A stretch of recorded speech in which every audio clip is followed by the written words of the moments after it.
DCT, dual cameras, and let's go for a drive. But first off, huge thanks for the support. We are close to 7,000 subscribers, which is just absolutely insane. So huge shout out to you for liking, sharing, subscribing, supporting in general, commenting. But for those of you that are unaware, this is my brother's M3, and there have been a few mods done to it since the last time I drove it. We are waiting for the titanium exhaust, which is already waiting at home, in order to do the ultimate comparison between DCT and manual. It is not going to be which one is better, but which one would suit you better, if that makes sense. Now, let's talk about the mods that have been done to this car. First off,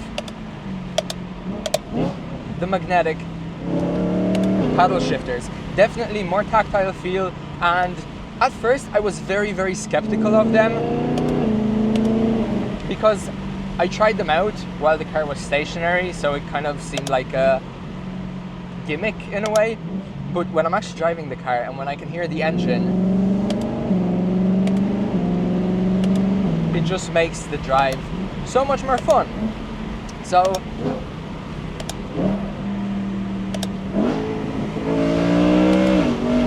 it is not a gimmick. Now, I drove the car a bit more since last time, so I can explain more about the behavior of it. The shifts aren't as violent, but in this car, if you want violent upshifts, downshifts, you gotta go to the higher RPMs. So let's go to 7,000. See, this is what I'm looking for. Now, I wouldn't mind if this was a lot more violent, but it's a lot better than just a steady gear change. Also, I'm not sure if you can hear this, but this car got the exhaust mod.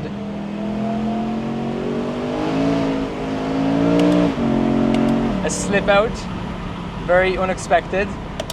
But yeah, this car got the exhaust mod, which I've done on my M3, and I remember it changing up the car so much more. And to be honest, it is so much more apparent in this car because the downshifts are just snappy each time. Obviously, they're not titanium exhaust type of snappy, but it just makes them so much more nice. Yeah, but I have to say, I got really surprised about the slip out, because when I remember driving this car last time, it would not do that. So I guess the weather is on our side. Another thing which you probably can't hear because of the exhaust is the Eventuri, whatever you want to pronounce it as, carbon air intake. Now, whenever or if we are going to close the windows, on downshifts you can hear this noise, and whenever you downshift to higher RPM, it's just that sudden whistle, which again, it sounds very similar to AFE. To be honest, I can't tell the difference, but it's a it's a carbon fiber intake, which is always nice. And let's get some downshifts.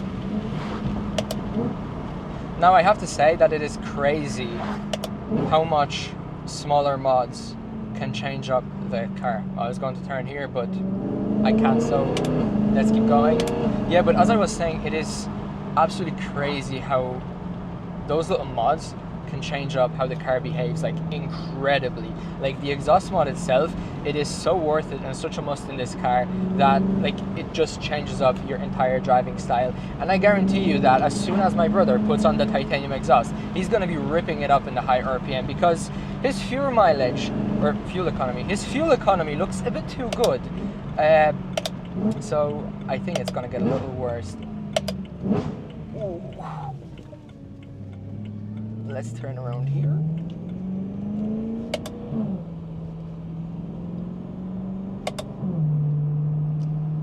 It's just so refreshing being able to like cruise at like lower RPM and not have to, you know, change gears or anything. But for me, I still would prefer a manual, definitely. The slow reverse transition.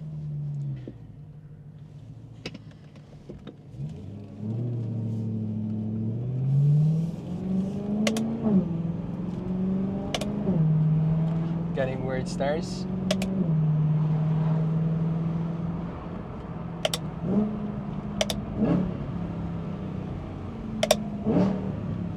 Incredible.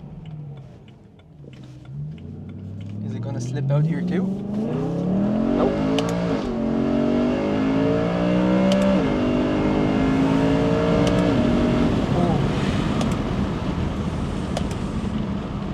When you're driving a manual and then you're driving a DCT, it's a completely different style of driving.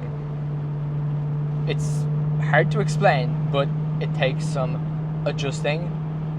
You can be so much more violent with the DCT because it is so unforgiving, because of course the gear changes are done for you. The gears are shorter, and you can pretty much do whatever you want at any time, because again the car will take care of you. But not having the clutch pedal whenever the car slips out, I'm not sure if it's just me not being used to it, but I prefer to have the clutch pedal if I'm going sideways, because you can always have that bit more control if you needed to go a little sideways and help yourself out. But it is time to overtake, so to second.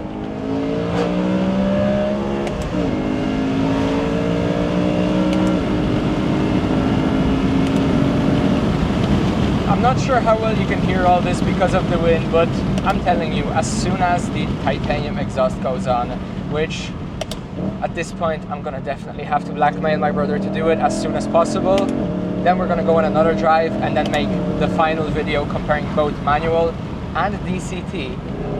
Again, not which one is better, but pros, cons, so you can decide for yourself, because at the end of the day, it is personal experience. And again, I'm having so much more fun here, and I wouldn't mind the DCT, but for me, manual is where it's at. But this car in general, whatever you get, you will not be disappointed, because I have this car, I own this car, I make videos of this car, but I still watch other videos of this car. I still talk to people about this car.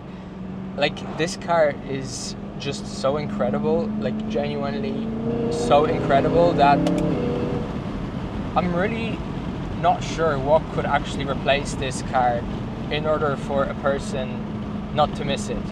Yes, there are other V8s. There's the C63, which was released at the same time. There's the Lexus, the IS or ISF, I think it was. Like, there are cars which are in the similar class or the same class, which technically have very similar specs.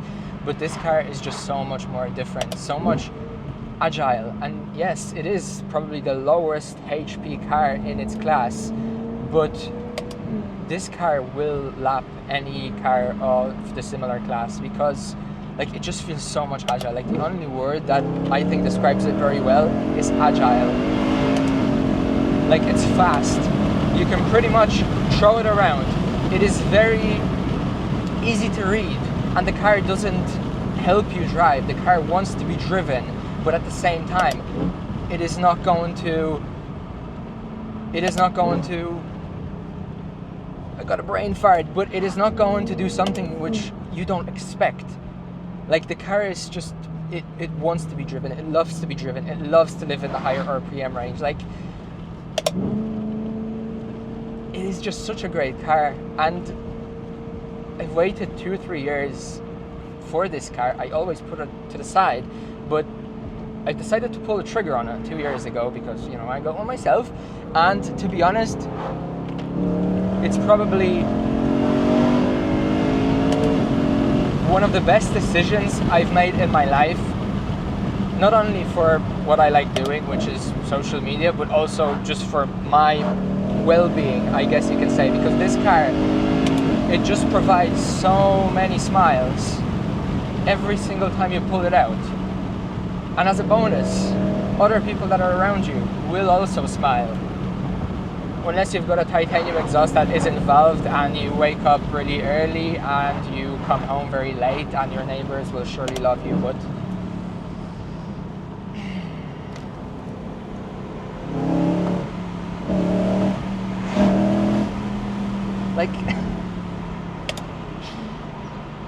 it it is such a genuinely fun car. Like today I woke up and I've watched a video on it. It was actually from Big Time, and they were sharing their YouTube 1 year journey, and they were showing the Melbourne Red E92 M3, and it just made me so much more hyped to drive out today.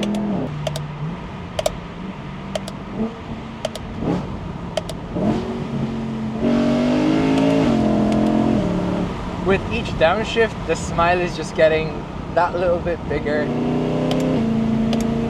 Being able to hear that higher RPM range. And by the way, that small torque number, to be honest, it is not going to concern you. A lot of people say that the torque on the E92 M3 in the low RPM range is very low, and it is very low. But to be honest, if you're on a spirited drive, you are going to be living in the 4,000 RPM range up, and I can fully testify to that. So you will not feel the torque being too small or too low, and you're gonna have such a blast. Like the high revving engine on like a bendy road in manual for me, well, for you it might be DCT if this is something that you like, but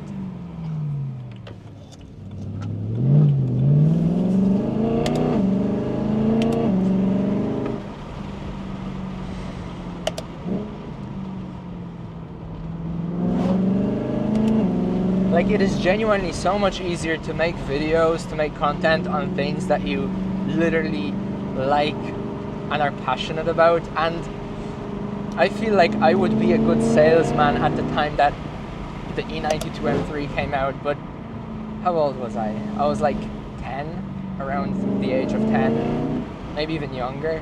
Yeah, around 9, but that would be a good job for me. Bit of a chill video, but next week we're gonna change the gearbox, differential and engine oil. And yeah, I'd like to thank you again, like really thank you for the support. Instagram 60k today, mind-blowing. My goal was 50k for this year. YouTube, again, we're getting to 7k, and the goal was 3k, which is just incredible. And again, doing something I like doing and having that interaction and additional, I guess, support just makes the content so much more enjoyable and fun to make. So I'm extremely, really extremely thankful and grateful for it. So yeah, hopefully you're having a great day. Hopefully you had a great week, a better week ahead. And yeah, I will hopefully see you in my next video. So take care, and to the next one.